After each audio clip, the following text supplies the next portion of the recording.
room somewhere, or is there going to be an EKG where they, there's a different room where they go and they do that? How do you see that working out in high school? Well, I think the easiest way to do it is the latter, as you mentioned. That is just set up another station, and that's how I know it's being done. For example, at Crosby High School, where one of the authors of the bill, where his son was who died, they right now they'll have a mass screening day, and they will have the stations set up like that, and the ECG will be added on. The nice thing about ECGs is that most of the current technology has them in a digital format, so they can be remotely transmitted very easily. And so this makes it a lot easier. And also because it is digital, the algorithms can do a very good analysis in terms of helping out what's completely normal and what's abnormal. So that the ECGs, it's fairly easy. It takes about 5 minutes, and as I mentioned, there are a lot of places in Texas that will offer it for $20 or less. And in fact, there are some places, for example, up in Klein and Spring ISD, they have a group up there that they do them for free for the kids. And what they do is, if they do find a problem, then the kids will see them to get that worked up. And how does it work? Does the group show up with the equipment and they screen them, or does the coach put the pads on like an AED and just says stick one here and here? How does that work too? Normally they send out a technician, so it's not a physician who is doing the actual ECG. It's an ECG technician, and they will just go out there with a machine and they'll just hook the kids up. They put on 9 patches, 6 across the chest, 2 one on each arm, and then 1 on the leg. And so the person just lays down. They just take the shirt off, and they put the patches on and the legs, get the ECG, and they can do all of that in under 5 minutes. So it's pretty straightforward. All of the data is then captured on the actual ECG machine. Depending on the machine, it can be wirelessly transferred, or the tech just does the 300 studies or whatever, goes back to their office and then downloads it on their software. And so are the results instant? Does the machine trigger a problem? If say a kid has a condition, does the machine send an alarm, or they have to wait till they're interpreted? Well, they'll get a preliminary. Okay. Normally, most ECG machines will give a preliminary, report. So, for example, if it just says normal, normal ECG, whatever, then it's up to the screening how they want to do it. But oftentimes, for example, in our screenings, if we had a kid, and we also do the echocardiogram on our screenings as well. So we have a 4-step. We do the history, physical, ECG, and the 5-minute echo. But if they go through all of that and all of that looks good, we'll tell them, that they passed. But if there is one part of that screening, whether it be the history, physical, or the ECG, where there's something that just, we're a little bit concerned about, we may say to them, well, look, we need to take a look at this a little bit further, and we will get back to you. But it's up to the school how they want to set it up. Some of them want us to give them something right then and there for their parents, whether they, and we normally have 3 categories. Either they passed, it's kind of intermediate, where there's something wasn't quite right, but we need to do further testing, and then the third one is if there's something that is a definite, abnormality. So typically that's kind of what we do on our screenings, and we send a thing home with the child to give to their parent, and we also notify the school health personnel, just so that they are aware, of that potentially there may be a problem, and that it's being further worked out. And are they instructed to not participate at that time, or is it become, okay, we see something, we're going to call you in 6 days or a day and schedule? Are they're at that point held out of competition, or what is the recommendation? Most of these ones, what we do is we tell them that no high intensity exercise for now, and no competition until the further workup has been done for these people. Now, if they have something that is where the ECG is not giving it normal, but we suspect it's a normal variant, and they've never had any problems, and feel great and whatever, will in most cases, and if they're not doing a high intensity sport, like let's say they're doing something like Golf. Right. Yeah, exactly. We do They're have a couple athletes of those. too, right? We all know that argument. Yeah, no, we screen some of the Rice athletes, and they have a pretty big golf team. So most of the time, we'll tell them, look, we think it's going to be okay, but based on the fact that we think it's a normal variant. However, the only way for us to be certain of that is, next week to do your echocardiogram or whatever test we're going to do. And we'll just say, look, hopefully it's another week. We'll get this done. If that clears you, then you'll be good to go. So, and most of them are okay with that. And certainly the coaches, because Right. they don't want, and the school, they don't want anything going down. Right.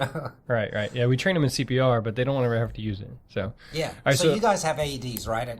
Yeah. we have I think 5 on our campus. So like one in the nurse, one on the third floor, two in the gym, and one at the football weight room. So No, because that's another bill, that was passed sometime back in Texas, because not all states have that. And I think that's a great thing. At least we have a methodology if something happens. You Right. know. So going back to the EKG, you did mention there are some conditions that can't be detected, such as anomalous coronary artery. Yes. What can you just talk about? Let's say, I know the testing is MRI, correct? Is the best way to find those. So what do you do for a kid that has a normal EKG? Is there a motion to? Obviously you can't MRI every person. From a costs perspective, it's impossible. But there are those other conditions out there, and I'm sure that's used against the EKG argument of requiring it. But how do you answer that? Do we need to look at? Is there a second screening we need to start doing to catch these conditions, or is it just, does the EKG seem to be a good enough screening system? Or Well, I think my answer is I would, if I was setting up a screening, and I have actually. Well, for our screening, we do the ECG and the echocardiogram, both of those, because exactly as you pointed out, Mark, there are certain conditions like, for example, someone who has a dilated aortic root, that could rupture, or someone that has an anomalous coronary artery, that the ECG will be, or they may have a dilated cardiomyopathy. The ECG may be, normal. However, of those conditions, so if we think of all the conditions that are associated with sudden cardiac death, like hypertrophic cardiomyopathy, arrhythmogenic right ventricular cardiomyopathy, Brugada syndrome, the short or long QT syndrome, the Wolff-Parkinson-White syndrome, and most myocarditis and cardiomyopathies are going to have an abnormal ECG. So if we look at, okay, we can get, maybe 6 or 7 out of the 10, we have a chance to identify them by doing the ECG. Okay, there's, 2 or 3 that we're not going to be able to. So do we just say, well, let's not do the ECG because we can't get all 10, and some people say that, so that's their argument, is like, well, if you can't get them all, don't even try. Well, I say, well, a life saved is a life saved. And if you can do that with a low cost test that we have now, and by the way, there is an app now for your iPhone for doing an ECG that one of my friends showed me the other day. So the ECG, it used to be these large machines. Now they're laptop size. Now they're going to even smaller devices. So I think we're going to see a lot more of with this miniaturization. I think it's going to be a lot easier to do an ECG. On the other side, the echocardiogram machines, they now have a portable echocardiogram machine, which is it's about an inch thick. It's the size of an iPhone, but it's about an inch thick. And they are using that now in fact, there has been some studies where they have used that for screening athletes. So the hope is that they will get some of those other conditions. Now, you are asked about the anomalous coronary arteries, Mark. In fact, MRI is very expensive and it's not very portable.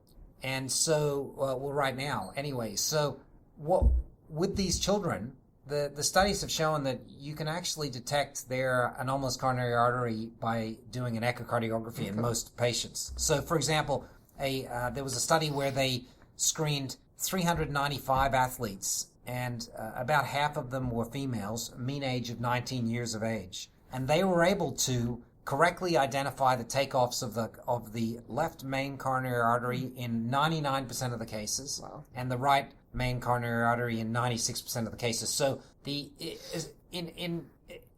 to summarize that, you can basically say the echocardiogram is extremely good at looking at those coronary arteries. So how we kind of approach that in our study is that we use the 5-minute echo. We have a look to see if we can see those coronary arteries coming off the right places. We also take a quick look at the aortic root to make sure that the aortic root is okay. And then we take a quick look at the heart to see if there's any sign of a cardiomyopathy. And we do all of that in under 5 minutes. So again, rearranging the way you do things. For example, a regular echocardiogram that is done takes an hour, costs $2,000 or even more, and is they're looking at literally 300 or 400 different things. They go through a series of steps. Our echocardiogram takes 5 minutes. It can be done with a portable echo, and it's just looking at about 10 different views. So sudden cardiac death specific problems. Exactly. Yeah, so I think you can rearrange the way you do things. So if you were to say, okay, if we want to do screening of athletes with ECGs and echoes, doing the conventional approach, there's no way we could do that. We don't have the people, the personnel, the time, the money, and all of that. But if you just focus on these high value targets that cause the sudden cardiac death and have your whole mission just focusing on those, I think it can be done. And so I say that first step one is to get the ECGs going, because and this is what House Bill 767 is all about, and hopefully will get voted on by the House today. If 2/3 of the House vote yay, then it'll go forward to the Senate, and then I think this will be a real game changer, because this will be the first time something like this has happened in the United States. So I think that we all know we need to do something different. If we just go with the status quo, we're going to be here next year talking about the deaths that happened between this interview and next interview. Okay, we definitely have to do something different. All right, so kind of what I'm understanding is if possible, then what I should do is do my normal physicals and then add on the ECG, which is the electrocardiogram. Yes. Right? And the EKG, is that the echocardiogram? No, ECG and EKG are the same thing. Okay. That's what I thought, but I just making sure. The reason why that is that it started off a lot in Germany, and they call cardio, they spell it with a K. So, okay. So ECG and EKG are the same. That's what I thought. So then I would do the ECG, and then the next station would ideally be the echo. Well, in the Higgins universe, yes, I would love to have that as the next station. But in the real world universe of how we are right now, in 2015, I think you would have the ECG. If the ECG is abnormal, then have extra workup. Or if there was something that bothered you on the history and the physical exam. So, for example, let's say the person has an arm span which is greater than their height, which is one of the classic findings of Marfan syndrome. Even though they might have a normal ECG, you might be suspicious, hey, well, maybe they have a dilated aortic root. So maybe you would refer them for an echocardiogram. Or someone might tell you, every time they exercise, they get a chest pressure or chest pain, or just after they exercise. And it only happens, they only get it when they exercise. And or maybe someone had a brother or sister that died suddenly, and they tell you about that. Well, so it might be that there are some things on the history and physical that are red flags, and even though they have a normal ECG, you are still bothered by something, and you want to get that person further checked out. So I think that's all parts are important. I'm not saying don't do the history and physical because they're useless. They do add something. And if someone does have a classic physical manifestation, of something like Marfan's disease or something like that, then this might be a great pickup, and you might have saved a life. So I say continue to do those things, but the data is telling us that just those things, the history and physical, if you only do those, you're going to miss most of the kids that are going to have sudden cardiac death. And if you add the ECG, you're going to identify much more of that population than by not doing the ECG. Gotcha. Yeah, and then the echo you're going to pick up more. It's just, it's hard to argue against that. Yeah, no, it is. It's